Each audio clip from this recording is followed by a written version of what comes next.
CTV News with Angela Mackenzie. Good evening. Thank you for joining us.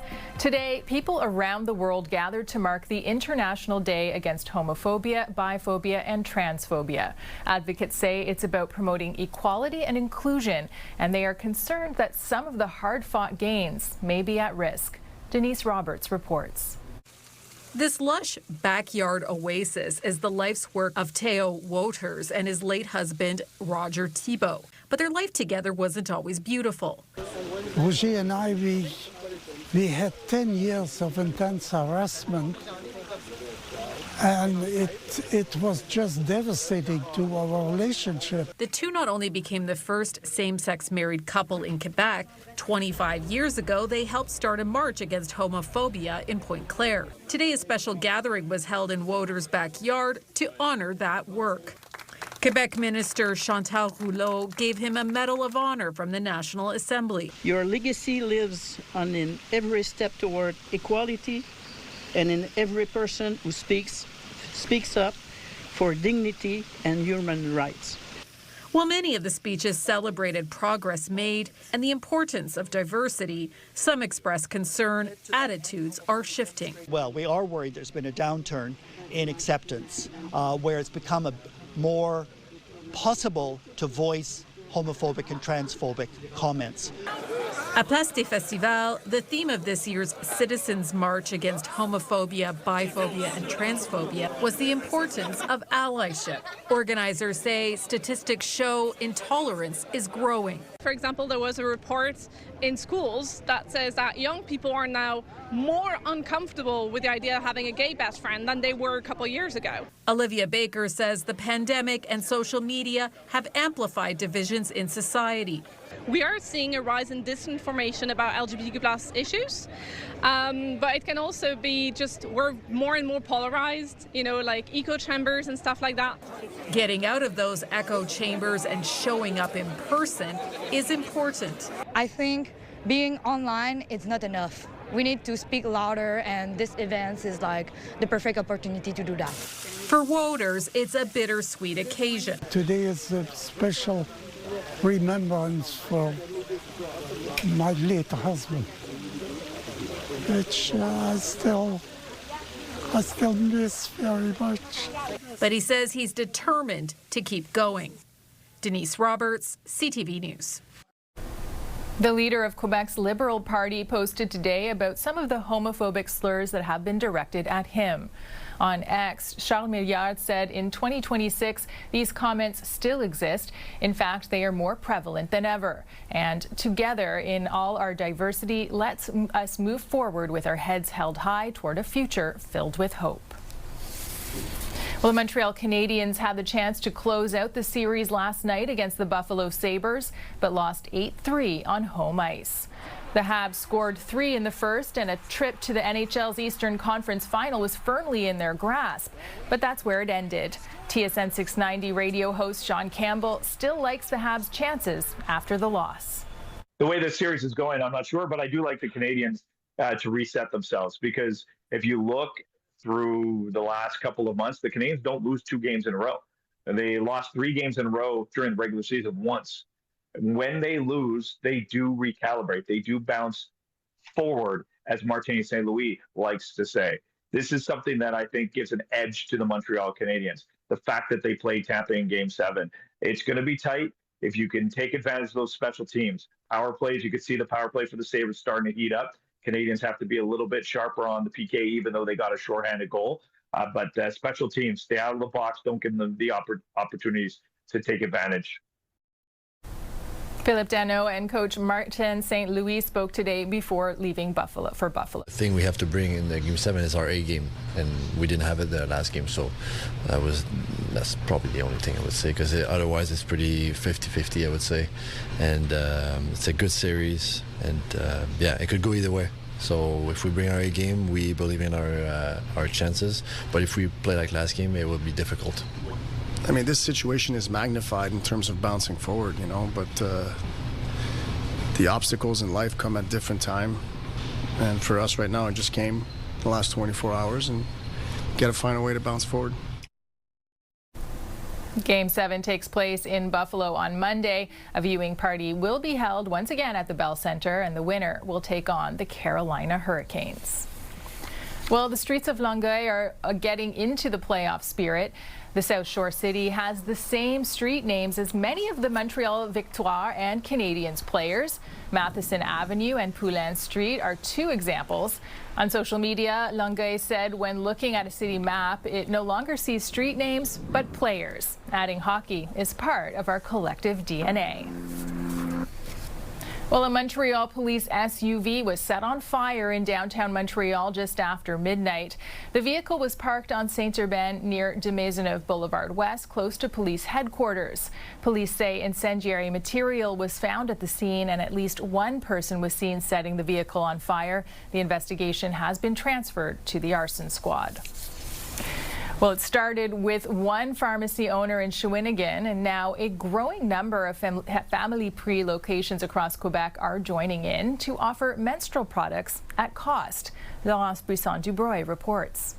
At this pharmacy, profit is taking a back seat. Some Family Prix owners are lowering the price of menstrual products to what they actually pay. The idea is simple: make a monthly expense a little less heavy. Jean-Maurice Weibel owns two Family Prix pharmacies in Montreal, one in Mercier-Schlager-Maisonneuve, the other in Rosemont-la-Petite-Patrie. He says more and more owners are joining in. As of this morning, we're 31 Family Prix who went with this initiative, and it's all over Quebec. Periods typically last at least 4 decades. That can mean hundreds of cycles and thousands of dollars spent on pads, tampons, and other supplies. Pharmacy technical assistant Eliane Latreille says the stress of rising prices comes up daily. The struggle to afford necessities in general is a problem. I do hear a lot of customers saying that they struggle to pay their stuff. Federal data backs that up. A recent study found nearly 17% of women in Canada have faced a moment where they couldn't afford menstrual products. In low-income households, that number climbs to 1 in 4. Latreille says the impact goes far beyond the checkout counter. For the women who can't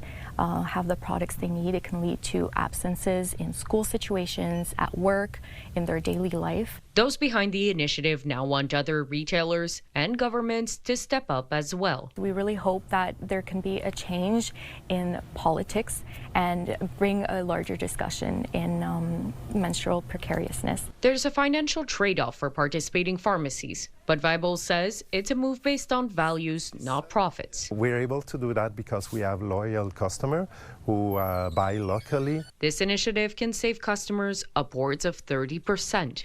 Laurence Buisson-Dubroy, CTV News. Christine Frechette is in Paris promoting trade between the province and France. She's also hoping to discuss Montreal's bid for the NATO Defense Bank with the French president. The premier believes Emmanuel Macron could tip the scale in Montreal's favor to host the headquarters.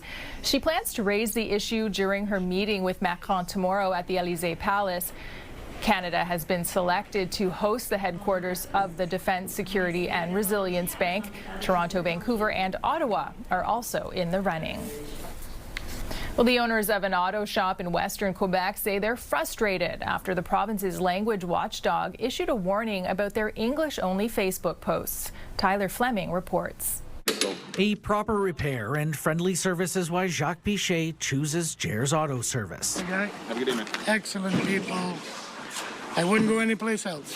The shop is in the small town of Ladysmith, Quebec, near Shawville, about 90 minutes northwest of Ottawa. 9 years in August. Owners Jeremy Williams and Aaron Davis welcome everyone. It's a fully bilingual service. They're coming in to explain issues with their car, and if they can't explain themselves in their language of choice, then it makes it hard, right? In Quebec, businesses must use French language signage, even online. But the couple's Facebook feeds are in English, and someone complained. We received a letter giving us a warning from the Quebec government that if we do not start to write bilingual posts, that we risk getting a fine. Fines can be up to $20,000. As far as I'm concerned, we haven't done anything wrong. We did the best we can to accommodate everybody, but it definitely caused a stir and made us realize how many other people had the same problem. While the majority of social media platforms can translate posts with the click of a button, Quebec's language watchdog says that's not enough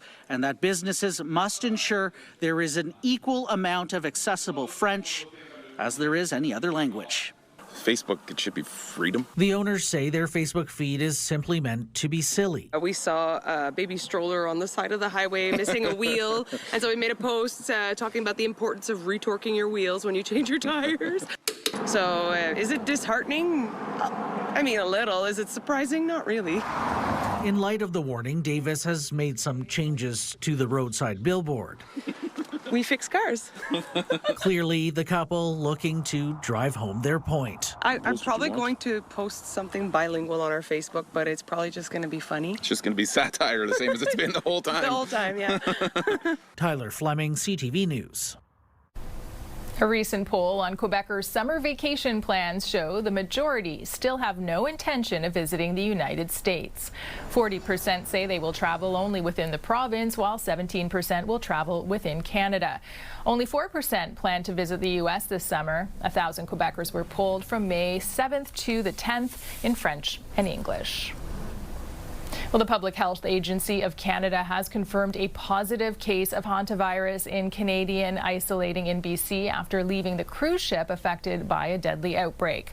The agency says there have been no further cases identified at this time, adding that all high-risk contacts are isolating and will continue to be monitored closely by local public health. It also says the overall risk to the general population linked to the cruise ship outbreak remains low. Conservative MP Michael Chong says he will be heading to Taiwan this week. In a statement, Chong says his visit to Taiwan serves the purpose of showing solidarity in the face of intimidation from China while asserting Canadian sovereignty. Jeremy Sharon reports. It's a trip to Taiwan with specific goals. Making a clear statement that we will not be manipulated by the People's Republic of China. That is Conservative MP and Foreign Affairs critic Michael Chong's intended message, to show solidarity with a democracy at the front lines of intimidation from the People's Republic of China and assert Canada is a sovereign and independent country that does not take direction from a foreign government about where Canadian MPs can travel internationally. A reference to comments made by China's ambassador in an interview with the Globe and Mail last month, warning visits to Taiwan like this by parliamentarians could damage trade relations between the two countries. Let's be clear, China won't like it. And China doesn't like when parliamentarians or senators or congressmen and women visit Taiwan. In a statement to CTV News today, China's embassy condemned the trip, arguing it contravenes a red line for China-Canada relations, urging Canada to refrain from interfering in China's internal affairs. Taiwan is a self-governed island, but China has long claimed ownership of the territory. Canada's policy has long been to take note of China's claim without challenging or endorsing it. I get the geopolitics, and I know that the current government of Canada is trying to diversify. I'm not sure that China would be the choice of the best dance partner when it comes to being a country that's aligned on values. Welcome. Prime Minister Mark Carney traveled to China in January, a trip that led to tariffs being removed from Canadian canola products and some Chinese EVs being given access to the Canadian market, along with the signing of a new strategic partnership. A senior government official tells CTV News the Foreign Affairs Minister is in regular contact with her Chinese counterparts, and efforts continue on both sides to further a diplomatic thaw. Jeremy Sherrill, CTV News, Ottawa. Turning to the weather now, it's currently 24 degrees and sunny in Montreal, but clouds will be moving in throughout the evening and overnight. Tomorrow, the forecast is calling for rain. That should clear by mid-afternoon, a high of 19 degrees expected. And we're also expecting a mix of sun and cloud for most of this week and a high of 28 on Tuesday. When we return, the U.S. president may drop his lawsuit against the IRS, but there are strings attached. And an update on the Ebola outbreak in the DRC and Uganda. There are reports the U.S. Justice Department is in the process of finalizing a deal to settle President Trump's $10 billion lawsuit against the IRS. Critics are already questioning the legality of the deal. Catherine Falders reports.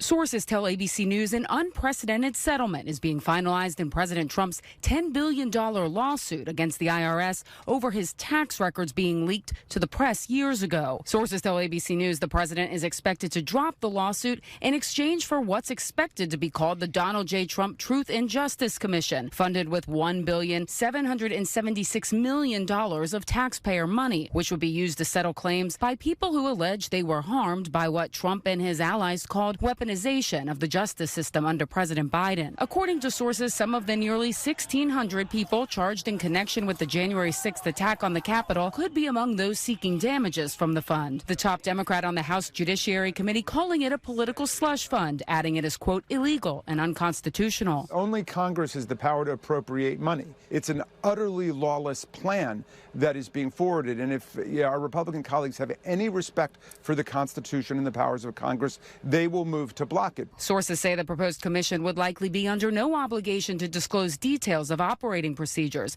Trump would also be allowed to remove members without cause. Democrats and some Republicans raising alarms. That's action that Congress needs to take. I don't think you can do that. You can't just take $1 billion or $10 billion unilaterally with the executive branch. Congress has the power of the purse. A spokesperson for the Trump legal team told ABC News the president continues to hold those who wrong America and Americans accountable, but there is still no word from the president himself or the Justice Department. Catherine Faulders, ABC News, Washington. The World Health Organization has declared an Ebola outbreak in the Democratic Republic of Congo and Uganda. Infectious disease specialist Dr. Isaac Bogoch says he believes there may be more cases than have been confirmed as officials work to contain the spread. All these numbers that we're hearing about known cases and sadly the known number of deaths are probably a significant underestimate. It's probably much larger because it's at the very early phase of the outbreak, and the type of Ebola virus that it is isn't necessarily picked up on some of their routine screening and testing. So sadly, this is going to mushroom into a much larger outbreak. The WHO says the outbreak does not meet the criteria of pandemic emergency, but says countries sharing land borders with the DRC are at higher risk for further spread. Well, the United Arab Emirates Defense Ministry says investigations are underway after a drone attack hit a nuclear generator in Abu Dhabi. The Defense Ministry says it dealt successfully with 2 drones while a third one hit a generator near the plant. The UAE's foreign minister also held a call with the International Atomic Energy Agency, telling the organization's chief that his country has the full right to respond to this, quote, terrorist attack. The UAE has previously accused Iran of attacking its energy targets in what it called an escalation of the conflict in the region. Coming up, a court ruling on the U.S. affecting cars for kids. We have to show they knowingly and intentionally misled the public. Why the charity can no longer run its ads in California. And tips for anyone getting back in the garden this long weekend. Cars for Kids describes itself as a charity that offers summer camps, mentoring, and outreach programs. Now a judge in California is saying no more. Alex Stone explains. You've probably heard it, maybe many times, over the almost 3 decades it's run on TV and radio. 1877 Cars for Kids. It's even been mocked in pop culture. 1877 Cars for Kids. Shut up! Shut up! What is this charity? But this morning, a Superior Court judge in California says a Cars for Kids jingle must stop being broadcast in the state. Donate your car today. Finding the nonprofit has been violating California's false advertising laws. We have to show they knowingly and intentionally misled the public. And it's not an easy thing to do, but we did it. The ruling stems from a lawsuit filed by a Southern California man who says he donated a car after hearing the ad on the radio. He believed the proceeds would go to help children in need, but his attorney says that's not where the money has actually been going. They knew what they were doing. The ad is extraordinarily impactful. The judge ruling Cars for Kids has misled donors by implying the funds go to support needy children, but that most of the money actually goes to Orthodox Jewish programs in New York, New Jersey, and the Middle East. The court finding the money is spent on sending teenagers to Israel and a $16 million building there. The judge ordering Cars for Kids to pay the victim $250, the fair market value for his non-working car. In a statement, Cars for Kids says, "We believe this case was nothing more than a lawyer-driven attempt to siphon off charitable funds for their own gain. We expect to win on appeal because the law and facts are clearly on our side." It will make many charities a little concerned that a case like this could be brought, and checking whether their disclosures are adequate. Cars for Kids has until June 8th to stop airing the ads in California or get the ruling put on hold. It's also facing a similar federal class action lawsuit alleging much of the same. Alex Stone, ABC News, Los Angeles.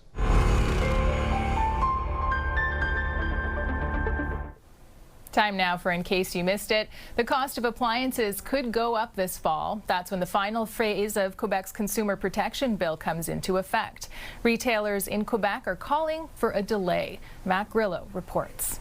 This product would have to have a 6-year warranty. Anthony Amiel is president of Corbeil Appliances. He's showing off some of the store's more affordable items, but these prices could soon look a lot different. The final phase of Bill 29, aimed at better protecting consumers, comes into effect in October. The law establishes a legal warranty of good working order. Depending on the duration of warranty that is required, we think it'll be anywhere between a 10% to a 30% increase. It all depends on the quality of the build and how long the warranty will need to be honored for. For stoves, fridges, and freezers, the warranty is 6 years. A washer, dryer, or dishwasher will have a 5-year warranty, 4 years for a TV, and 3 years for a laptop or cell phone. A coalition of appliance retailers wants a delay until 2027. We think that the proposed warranty duration of 5-year or 6-year, depending on the product category, is particularly onerous. It would be amongst the highest in the world. He says there is a lack of technicians to repair appliances, and with longer warranties, manufacturers could increase their prices. Those higher costs will be passed on to the consumer. Manufacturers who need to honor a 5 or 6 year warranty will build in those potential costs into the base value of the product and the base price of the product that they sell to retailers and that retailers then sell to consumers. Option Consommateur points out Bill 29 was passed in 2023, giving retailers years to prepare. Sarah-Ève Levac says Quebec already has legal warranty laws since 1978. Now the legal warranty has no set period. So if I buy a fridge, the law says that it has to have a reasonable lifespan. And tribunals have said that it will be 10, 12, 15 years, depending on the fridge. She says this new law helps with clarity. The warranty of good working order will make it clear that a fridge has to work for 6 years. And this information will have to be given to consumers when they go to the store to buy their fridge. CTV contacted Simon Jolin Barret's office, who tabled the bill, but did not receive a comment by deadline. The coalition of retailers is not against Bill 29, but says it wants a meeting with Quebec and manufacturers to help protect consumers' purchasing power. Matt Grillo, CTV News. For the third year in a row, the Pokemon Mega Market was held in downtown Montreal. Millions of dollars in popular collectible cards were on display, and Christine Long was there. The lineup wound around the block. 5,000 Pokemon fans streamed into the Centre Montreal on Sherbrooke West. Other people's cards and see what they have and maybe trade. Welcome to the Pokeverse. Hundreds of collectible cards representing the unique Pokemon characters. It's been 35 years for me since Pokemon's kind of been alive and well. Pokemon is the #1 media company in the entire world. Co-organizer Marc Bouchard says this is the place to buy, sell, and trade. Supply and demand, right? So for the expensive cards, most of the time they're rare. People are looking to get them as well. Some are really hard to find. So that's why we're making a space like this where people can find those rare cards. But at the same time, it's for everyone. Even if you collect the 1 cent card, you can find it here. There's also probably some $50,000 cards over there as well.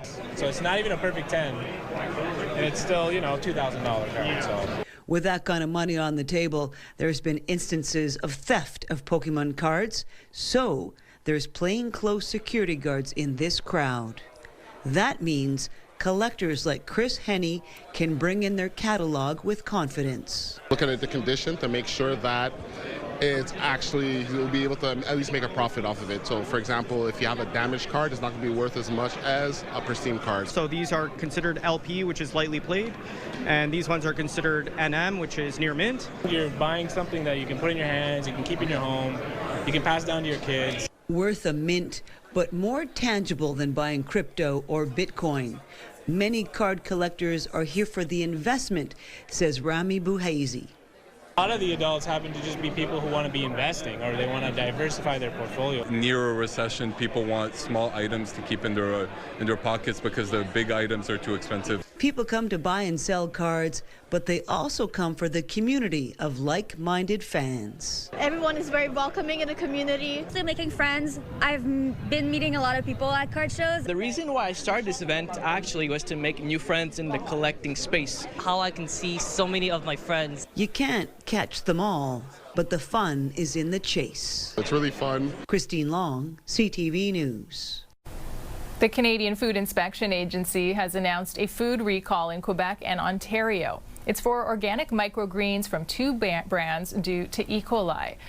The brands are Cayenne Culture brand and Farm Boy brand organic microgreens. If consumed, symptoms of the illness can include nausea, abdominal cramps, and vomiting. So far, there have been no reported illnesses associated with these products. A full list of the products on the recall list is on our website, ctvnewsmontreal.ca. Well, the May long weekend is traditionally the start of gardening season, a time when many people are hitting the garden centers and getting their hands in the dirt. And with me now is Catherine Sheriffs, editor at Garden Culture magazine. Hi, Catherine. Hi, Angela. So it was a long winter. Before people start planting anything, what sort of tasks should they start with when they get back in the garden? Yeah, there are always, many chores to get done before the fun part, which is planting everything that you love, right, and watching it grow. But first and foremost, I would get into the garden with maybe some rakes and kind of gently clear any plant debris that's been left there from the previous growing season or throughout the winter. And that just tidies things up, but it also allows sunlight and air to kind of penetrate the things that are just emerging from the ground right now. But the most important thing I would say, especially if you're growing edible gardens, is to apply a nice thick layer of compost to your garden beds or your containers. And that's because throughout the winter and after the previous growing season, your soil was depleted of nutrients. So you have to kind of replenish that and make sure that the plants that are going in have enough food to sustain themselves throughout the gardening season. So you don't have to dig that in. You just put a nice, 2-inch layer at the top of your containers or your garden beds. And then as it rains and as you water throughout the season, your plants will benefit from that. So the weather's pretty warm right now, but it's not always that warm at night. What can you safely plant in the garden this weekend, and what should you maybe hold off on? I think most importantly is know your growing zone. So you need to know your last projected frost date. And in Montreal, that date has already passed. It was the beginning of May. But if you go north of Montreal to the Laurentians, for example, where I am, that's not until the end of May. So people who live north of Montreal or outside of Montreal need to be just a little bit more careful. Regardless of where you live, though, it still does get cool at night, like you mentioned. So you want to focus on things that can really withstand cooler temps at night. So perennial plants are fine to get in right now, but hold off on kind of tender annuals like flowers. You can wait until the end of the month. Same with the edible garden. You can get things like carrots and peas and radishes, things that can withstand cold and actually even taste a little bit better when they're grown in the cold. You can get those in right now, but hold off on peppers, tomatoes, eggplants, because they're very finicky. They don't like temps below 10 degrees Celsius. So wait until the end of the month when you see consistent 10 degrees Celsius nights, then plant those heat-loving crops. Yeah, it's easy to get carried away at the garden center right now and want to buy everything. What should people keep in mind, though, when they are planting out seedlings right now, just to make sure that they have the best chance of surviving? Well, I would say choosing plants and seeds that are native to North America, really important, because you know that those have the best shot at survival. They can better withstand the elements that we're used to here, as opposed to things that you bring in from elsewhere. But the most important thing before planting anything outside is getting them acclimatized to the elements. So if you've bought seedlings from a greenhouse or nursery, or you've started seeds in your basement, don't just take them from the indoors and pluck them outside and think that everything's going to be great. You really need to acclimatize them to the elements, and that's a process that we call hardening off. It takes place over 1 or 2 weeks, and basically you kind of take your plants outside for maybe 2 hours in the morning, you bring them back inside, and you gradually increase the time that they are outdoors until they're out for a full 24 hours. So at the end of that cycle, you know that they can withstand, wind, they can withstand rain, the harsh sunlight, and then they should be ready to go out into the garden. Okay, so anyone who gardens knows that it can easily become a very expensive hobby. Do you have any tips for keeping costs down? Yeah, I mean, I think first of all, starting from seed is a great way to do that, because you're spending, a few dollars on a seed packet rather than say $6 to $9 on a seedling that's already been grown in a commercial nursery or greenhouse. Another thing that I do is I start all of my seeds in things that I have around the house. So I recycle like yogurt containers, right? So I started my seeds in little yogurt containers, and then as they grew, like this is a tomato plant that I started, and I kind of up potted it to a larger yogurt container, putting holes in the bottom so there's drainage, and that'll be ready to go into the garden soon. Online marketplaces. When I built my house a few years ago, I needed to start my gardens from scratch, and I found a woman who was willing to give me perennials in exchange for things that I already had on my property. So no money was exchanged, just plants. And I think that, we need to tap into, these amazing opportunities that we have, these sharing apps that a lot of cities have put out where you can borrow tools or, other things for the garden, pots or whatever. And, you reduce your costs, and you can get together in groups with other gardeners and, save on soil, do soil building parties or tool repair shop workshops, So, you can save a lot of money. It doesn't have to be really expensive. I just encourage you to start small and build from there. Great tips. Catherine Sheriffs, thank you for this, and happy gardening. Thank you. Happy gardening. Up next, preventing drownings when lifeguards aren't present. Came down to the beach and I saw a red light. I'm going to think twice about going in the water. New technology warns beachgoers when it's not safe to swim. Tuesday.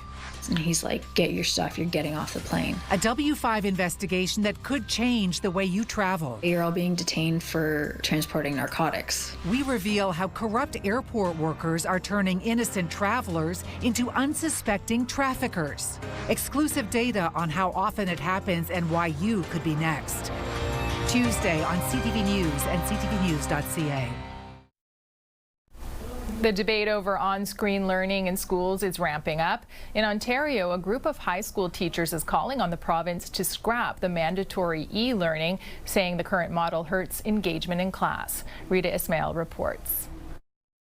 The Ontario Secondary School Teachers Federation says the province is sending mixed messages to students and educators. The union says while the province continues to tighten cell phone rules in classrooms, it's also pushing students toward more screen-based learning. We're calling for the elimination of mandatory e-learning in Ontario high schools right now, while the minister is calling for possible social media bans or cell phone bans.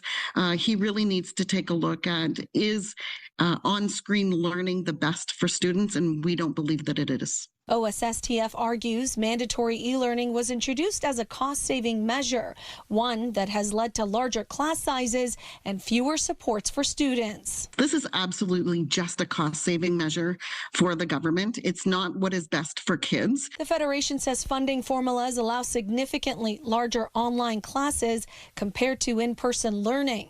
In-person classes are funded at 23 students per teacher, but virtual classes are only funded at 30 students per teacher. And that's baked into the funding formula. Whether students actually sign up for e-learning isn't actually part of the formula. For students, opinions are mixed when it comes to online learning. I do more work in in-person school, so if I was in online, I probably wouldn't care as much. I was thinking about doing that next year. For 2 of my courses, I was going to do them at least like 1 in the morning, so I don't have to come to school as early and I can do them whenever I want in the day. Prefer in class because it's like more hands-on. And teachers also say cell phone policies need to be applied more consistently across schools. It's absolutely true that cell phones are a distraction for students. Even if it's off and face down, it's still a distraction, I think the data would show. So certainly supportive of that, but there does need to be a more consistent rollout and more consistent support for teachers for implementing it. OSSTF says it will continue pushing the province for changes it believes better support student learning, both in classroom and at the bargaining table. Rita Ismail, CTV News. The Hopewell Rocks in New Brunswick, home to some of the highest tides in the world, is open for the season. The tourist destination will also have a team of researchers this summer. Derek Haggett reports. Jennifer Day and her research team have spent a full week on the ocean floor at Hopewell Rocks. The associate professor from Queen's University has brought 2 students here to study the stability of the rock formations and sea cliffs. Yes, the rocks change all the time here. This is actually a beautiful example of a landscape where humans can really interact with geological time and processes by coming back year after year and seeing that erosion take place. Day has been taking videos and photos of the cliffs and rocks for the past 6 years. The images are compared with data from past trips to see how much erosion has taken place. Some places that we sat beside in years previous have now been roped off and they're rockfall hazard zones now.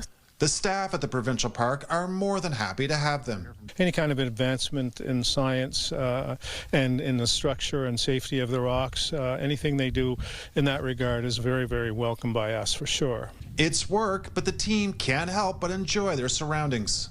I have never seen, sea stacks like this before, the coastline and how it changes every day. It's been a really incredible experience and one that I won't forget for a long time. I worked with some of our data collection probably for about a year before I came to the park for the first time, and images really don't capture the breathtaking beauty that you see when you come to the park in person.